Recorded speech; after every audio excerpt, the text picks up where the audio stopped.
Dobrý den, dámy a pánové, vám přeje zakladatel poradenské společnosti altereco.info Roman Chlupatý. V první debatě roku se zaměříme na to, o čem bude druhá dekáda, protože to nebude jenom COVID. A mým hostem je globální stratég, vizionář a přítel Parag Khanna. Parag, welcome. So nice to see you, Roman. Thank you. I vividly remember 10 years ago, one of the first things we discussed with each other was the Middle Ages, the upcoming period of time when things will be very chaotic, unpredictable, at least compared to what we were used to in the past decade or two. Now, my question is, are we there yet, or is it gonna get worse, so to speak? Well, that's in a way both an analytical and a normative question at the same time. When you ask, are we there yet? That's the analytical question. And the answer is, I do think that we have been in this neo-medieval, new Middle Ages world for quite some time. One could say that the post-Cold War world of the past 30 years has been drifting in that direction. We've seen, for example, the coexistence of supranational forms emerging like the European Union, but also, of course, very localized genocidal conflicts, such as in the Balkans, that was within that same broader European space. We've seen the rise of other empires, of course, such as China over that precise period.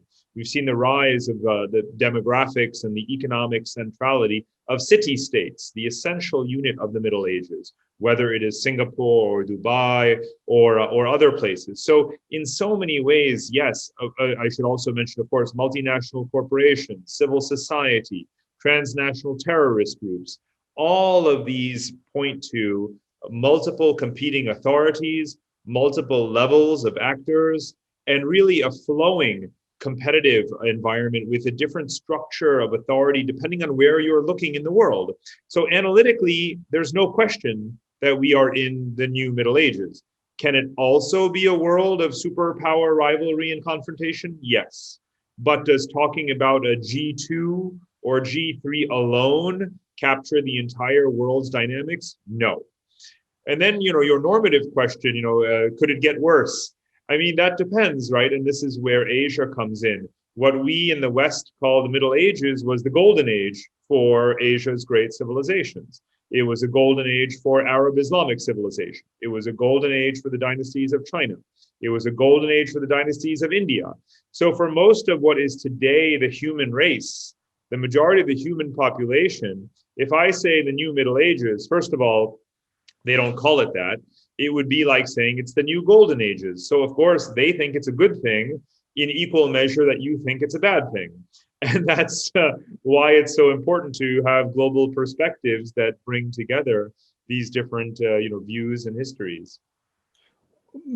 Couple of very interesting points and issues. Let's try to put some sort of an order into it. Let's start with what you in particular expect to be the key issues, drivers, things to watch, let's say, in the second decade, because it's not gonna be all about COVID, or is it? No, it's not going to be all about COVID, that's for sure. And I obviously have a lot of sympathy for those who have a present bias. It's obviously a very common psychological trait that we all have. We overemphasize the present, and we believe that in the year 2100, the only thing anyone will talk about for about the year 2020 is COVID. And that's, partially true. But there are so many ways in which COVID has accelerated things that were already underway. COVID is not responsible for labor automation through technology, right? COVID is not responsible for the explosion of migration because of demographic imbalances between North and South. COVID is not responsible for climate change and all of the effects that climate change will have on our economy, our agriculture, and so forth. So I believe that we should view it as one very significant milestone.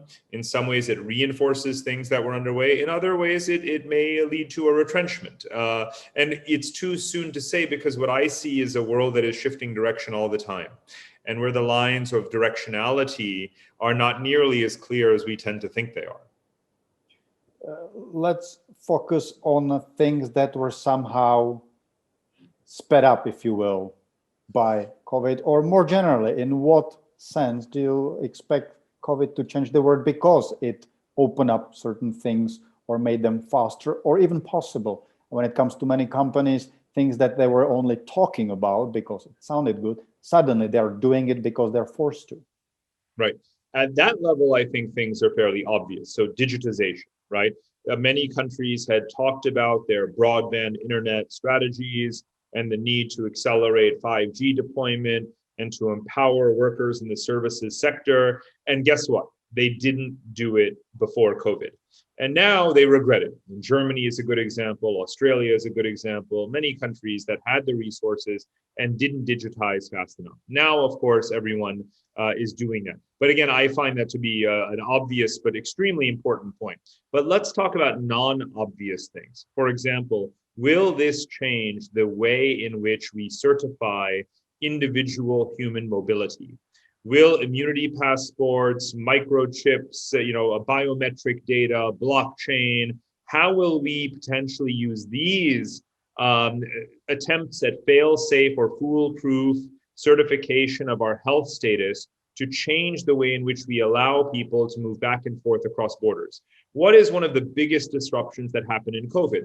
The American passport that was ranked in the top 5 suddenly was ranked 130, and it had access to 30 countries instead of 150 countries. Now, that's an example of a really big shift that happened temporarily because of COVID, but speaks to how ultimately we as individual human beings, as agents, we do not want to be restricted in our mobility, right? We want to do whatever is possible to enable that mobility. And I think that that's going to lead to some changes. And of course, again, there will be labor shortages and many other motivations and drivers for a return to large-scale human migration, but not necessarily done in the same embassy and consulate and heavily bureaucratized way it was done before, because that is very pre-digital in a way and pre-COVID.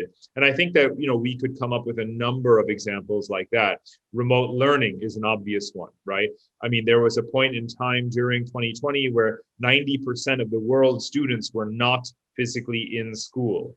That's unacceptable in a world where we have universal internet access. So now imagine the ways in which business models and education delivery and health delivery as well are going to explode to that localized, IT-driven way. So some of these consequences of COVID and accelerations of COVID are very exciting and are very beneficial to mankind. And I think that we have to, of course, stay focused on implementing those rather than let those opportunities slip. One of the issues that people are worried about, and it definitely makes at least sense to be aware of those things, is, I'm going to use a shortcut, Big Brother, the sort of a downside or a threat connected to total digitization and move into the online world. To what extent, and you of course have a experience with many different regions, because in every region the take is slightly different, both by the government and the people. To what extent do you feel personally, is it something that we need to be worried about, that the so-called 1984 scenario might materialize? Well, we know very well that even prior to ubiquitous surveillance of telecommunications and public cameras and the internet, we had to be concerned about the surveillance state. We had, of course, the communist bloc, East Germany and all of the other countries in the world, where the combination of either authoritarianism, one-party states, and other kinds of political paranoia led to states in which there was very little personal individual privacy or political rights. So with the technological explosion that we've had, both the hardware and the software, of course, we have to be as concerned as ever that not just individuals in one country or another country in one particular regime or system, but basically everyone everywhere, because basically everyone has a mobile phone, or everyone is, when you're out in public, will be viewed by a camera, or your Bluetooth will be picked up by another person's Bluetooth, and so on and so forth.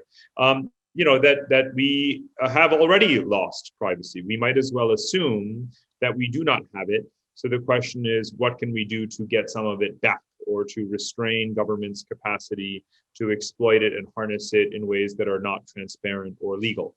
That's probably where we are now. Depending on where you live, you'll get there either sooner or later or already there. You're already there if it's China or America or even England or Australia. And you'll certainly get there in other countries too, even if it's done in the name of public benefit. For example, the Indian government would like to have facial recognition and biometric data for everyone, but it genuinely does want to do this in order to provide digital cash payments and subsidies to the hundreds of millions of poor people in the country and to enable mobile payments for those people. Even though the country has a very, let's say, strongman ruler, this particular goal comes from a very noble and utilitarian intent. But is it going to be, and can it be manipulated for the kinds of practices that we see in non-democracies? Yes, there's no question about it. So again, I say that no matter what the character of your regime, the technology enables this kind of world. I don't think that what I'm hearing in the transnational conversation about the ways in which privacy should be protected and so forth, outside of the European Union, outside of the GDPR realm, outside of the realm of very transparent, highly ranked, multi-party parliamentary democratic systems, so a very narrow set of countries in the world, about 24 of them, I don't have a lot of faith that other countries will act the way those do. So if you're lucky enough to be in a country such as yours, then you do still have some recourse. But I don't think that most other members of the human race really do. And I think that that's going to be a domestic set of battles rather than anything where people can fall back upon the European Union to support them.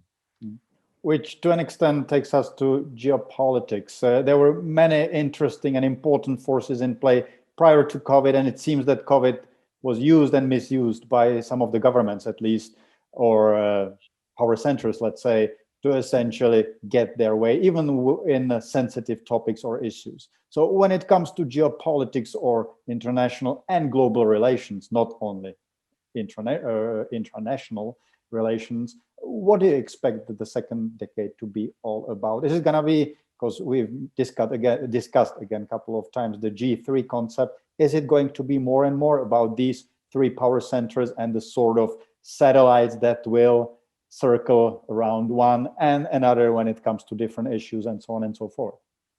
Sure. Well, as you know, this is not an issue that I think necessarily has much of anything to do with COVID per se, because that was the thesis of my first book like 12 years ago. So at this point, or I guess I wrote it, like 14 years ago. So there's nothing new there.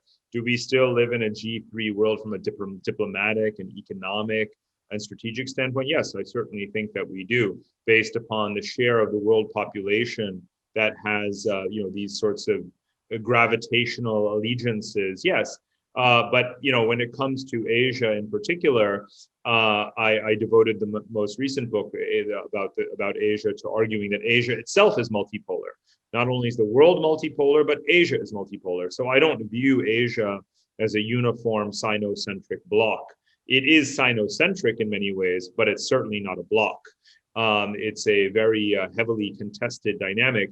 And the United States, for certain, and Europe as well, are actually trying to play growing roles in ensuring that multipolarity of that third region of importance, Asia. And so I think that we'll still continue to have a competitive geopolitical landscape. And in that sense, I think that's actually a very good thing. I do not believe that unipolar hegemony is healthy.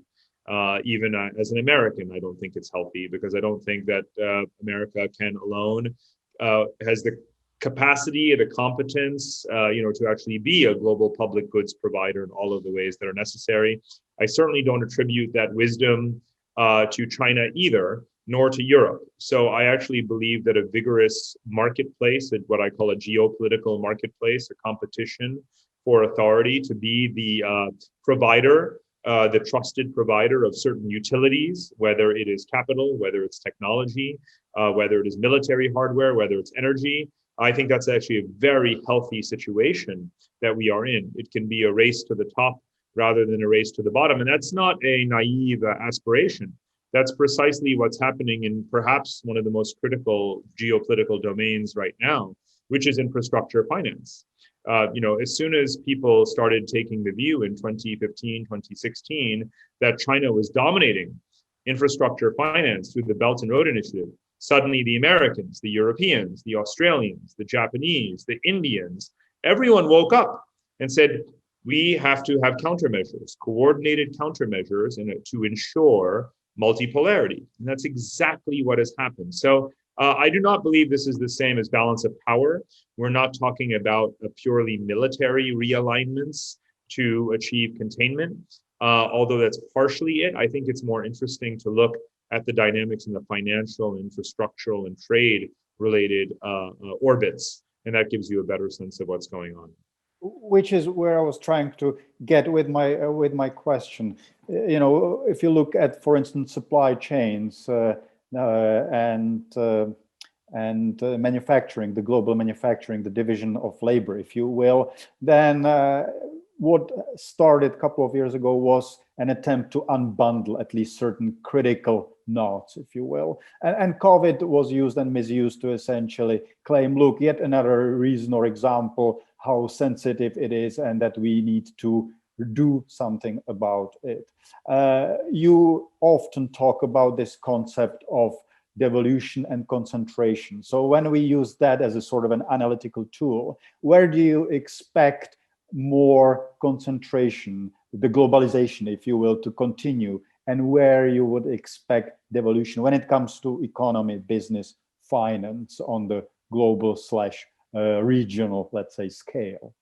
Oh, it's a great question. So this might be an area, and this is something that over the course of this year I've been talking a lot about, is regionalism, right? COVID, in a way, de facto accelerates regionalism because people can't move outside of their immediate regional borders nearly as much as before, and they have less and less reason to do so because A, the global economy is in the slump, and B, travel is restricted, and C, you have protectionist or industrial policies that predate COVID that are now being reinforced as people realize that we need to try to be more self-sufficient in agriculture, energy, manufacturing, and other areas. So efforts to nearshore production of vaccines and medical equipment, to grow one's own food, and to not be dependent on imported hydrocarbon energy. All of those are accelerating. North America, Europe, Asian countries, and so forth. So I call this a continental drift of regionalism. And I do think that that will continue. So that is, as the way I had phrased it earlier, was the devolution and aggregation dynamic.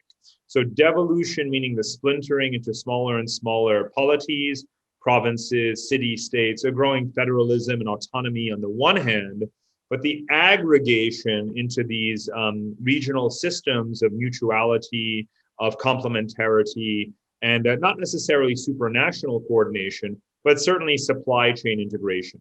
And that's very much what has been accelerating pre-COVID, and COVID has most definitely ramped this up. Where does the concept, your book, The Future is Asian, fall within this discussion? Because to many people, just the title seems provocative, to say the least. They expect something else, alternative scenarios where essentially the world falls into really competing blocks and Asia will be just, quote unquote, one of them. Right. So, it's to me, it's not controversial or provocative at all in the sense that it's just a fact. It's sort of, I was going to call the book as a joke, The Present is Asian, because, it's very difficult, I think, for people to see when you're not here. But there are 5 billion people in Asia. It's 50% of global GDP in PPP terms. I can tell you with absolute authority, since I now live here in what I call the capital of Asia, in Singapore, no one in Asia wakes up caring what you think, or what Boris Johnson thinks, or what Donald Trump thinks. Absolutely no one. The entire future of the world is more or less being determined in Asia by Asians, for Asians, in their own interest. They wake up with total sovereignty and authority and confidence to do whatever they want.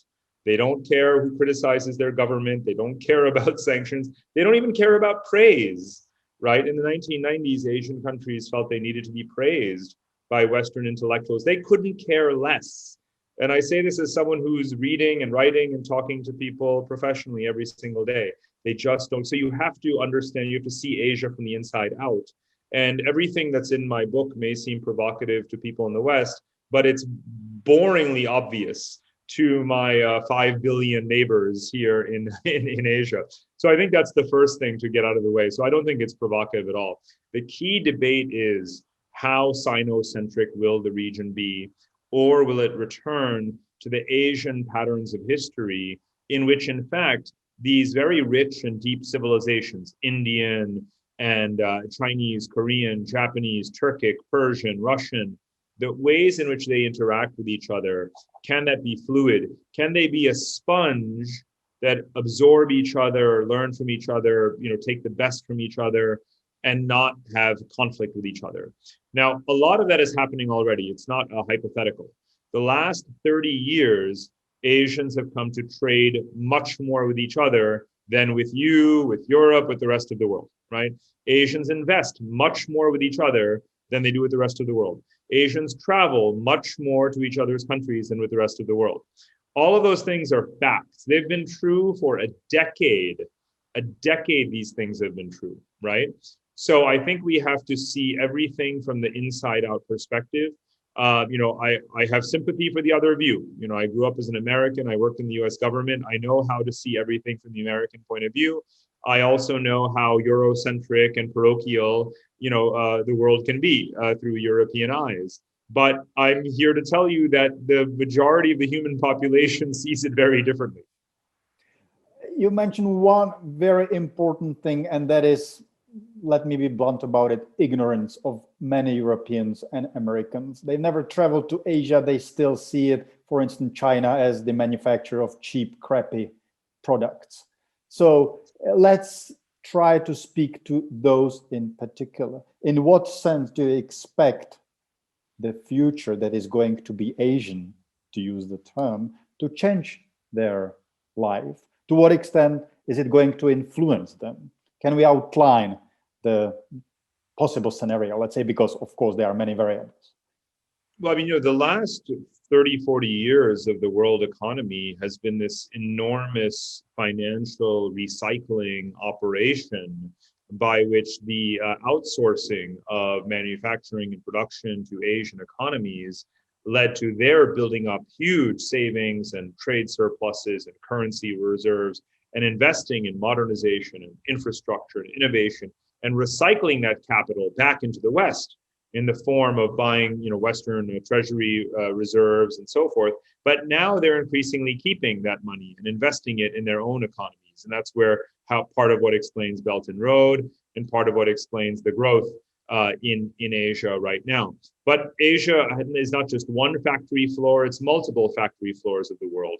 It isn't just cheap Chinese toys, it's also all of the world's, most of the world's solar panels, most of the world's car parts, so many things, all of the best technology apps, China leads the world in those. Social media, gaming, entertainment, K-pop, all of these things are Asian. So again, we can't really talk about Asian manufacturing as cheap Chinese toys when Japan is the original, industrial power of Asia, going back 75 years since the end of World War II. Japanese products are hardly second rate. They're better than anything anyone else makes except for Germans. So, I think that, again, people can have a sort of, ignorant perspective about Asia, but just about everything in your life in some way actually is either made in Asia or shaped by Asia, or things that you make are destined for Asia in so many ways. So I think I don't view it though as competitive. Remember, my fundamental philosophical argument is that this is not about rise and decline. I'm certainly not a Western declinist. My view is that there's a European layer of paint that has shaped the world. Most of our international laws and the concept of sovereignty, parliamentary governance systems, everything is European fundamentally in some way. The global system and its shape and its diplomatic characteristics are entirely European. Then you have an American layer, power structures, capitalism, international commercial rules, and these kinds of things. And now you have an Asian layer. And when three layers of paint are coated on top of each other, they don't wash each other out. They blend into a new color. And I think that's really the way the world is. It's in a European world still, it's an American world still, and now it's also an Asian world. It's not that one substitutes the other. So what in particular do you expect the Asian layer to be about, or the Asian, let's say, flavor that will blend into the Euro-American base, so to speak? And let's focus on diplomacy. Let's focus on political systems or bureaucracy. Let's focus on a couple of things that you mentioned that are there as pillars of the world as we know it. Well, let's remember that going back to this, the centrality of infrastructure, finance, and Belt and Road, and so forth. The Western-led international order of the Bretton Woods institutions and multilateral institutions more or less ignored the importance of infrastructure finance for about 40 years until Japan and China came along. So one of the most important areas of global public goods was completely ignored by the global powers. We have to be absolutely factually clear about that. There would be no reason for China to do Belt and Road if the Western-led institutions had done what they were supposed to be doing from the 1970s, 1980s, 1990s, while the world population was exploding. And they didn't do it. So we have to be clear that, again, already you see Asia stepping up in very, very important areas. Now, what you've had prior to COVID, but most certainly after COVID, is an appreciation of this hybrid form of government that I call democratic technocracy, right? And if you look at the countries that have handled COVID the best, whether it's Japan or South Korea or Taiwan or Singapore, these are countries that are either very strong or certainly, reputable democracies. But the most important feature of them actually is that they have first-class civil services, right? Top-notch professional bureaucratic institutions with a very high degree of public trust. So they have governments that actually work, whether or not the leader is elected freely, fairly, or otherwise. In the case of Japan and South Korea and Taiwan, you're talking about three gold standard democracies anyway. So they have the best of democracy and also the best of technocracy. So in the last 1 year, there has been a sea change mentally, where now people in the West finally appreciate that the governments of the East, many of them, are quite simply better, have better capacity, and are more competent and more effective without sacrificing democracy than their own governments. Now, it's a point I've been making for 5 or 6 years, but that's okay. This is a tragic way for people to find this out. And it's hardly an original lesson, quite frankly, that stateness, the degree of state capacity, can be more important than the nature of the regime. But we are all learning that lesson, either the easy way or the hard way. Your next book, and a theme that we actually touched upon a couple of times in this interview, and that is migration, or more generally, people moving, people on the move. What do you expect? As you said, right now, many borders are closed. It's more difficult to travel. Some of the people are actually appreciating it, or they feel like it is the better way than the so-called migrant crisis. Now I'm talking about Europe in particular. So in this respect, what shall be expected? Well, it's a very paradoxical moment to be discussing this, because the humankind, the governments of the world have engineered for the first time in history the single greatest act of coordination ever, which was the lockdown, to close all borders, to prevent all migration, to return people home. So the question I'm asking is, what comes next? What happens when when everyone is vaccinated? We will go back to a world where there are huge imbalances between old and young countries, where there is a high degree of political volatility, failed states, and conflicts, where there's tremendous economic dislocation due to automation and the stress of high unemployment, where there is still pandemic paranoia, people wanting to move away from countries that did not handle COVID well. and many other factors that motivate people to want to move. And now technology and remote work and so forth. So I wanted to bring, and then of course, climate change, because COVID has not exactly eradicated climate change. So there's at least 6 major reasons why people move. And all of them are as present, as acute as ever before. So you tell me, Roman, in the year 2021, will migration be zero the way it was in 2020? In 2022, 2023, 2024, how about 2030? How about 2040? Right? Where will the world population be physically distributed? How did we get there? Why are we there? What brought us there? What drove us there? And those are the questions that I've tried to answer in that book. And there's the reason I did this again was because it requires a complexity approach, not a sort of siloed approach where we say, I look at just climate migration or just demographic imbalances or just remote workers and nomads. No, you have to really take all of these things together in an interdisciplinary way. And it led to a very startling, set of conclusions. And I'm not going to sort of reveal it all now, but I thought that I would be simply picking specific places and arguing that these geographies are blessed and well governed and are climate oases. The truth is that when you take a complexity approach to the world, you can never hold other variables equal, and everything is always changing. So to give you a simple example, let's say all Americans decided they should move to Canada because it's better. And they say, well, let's all go to Toronto, right? Well, then suddenly Toronto won't be so great anymore, will it? It will have gangs, it will have violence, it will have guns, it will have drugs. And so, in other words, my conclusion, actually, one of my conclusions in the book is that we're never going to just move. We will be moving. And that's effectively the way I envision the future of humanity, because one of these factors or the other is always going to be pushing us. Which leads me to my last question. It's going to be a 2-part question. What could and should be done with it, or how to approach it? First, from the perspective of leaders, business and political leaders. And I would add one idea. Our mutual friend wrote a seminal work that's called Thinking the Unthinkable. So how to operate business or a country or a city when you have to think the unthinkable, when there are so many things in play. Yeah. And the argument for reforming governments quite drastically is not populism or Trump or Brexit, it's complexity.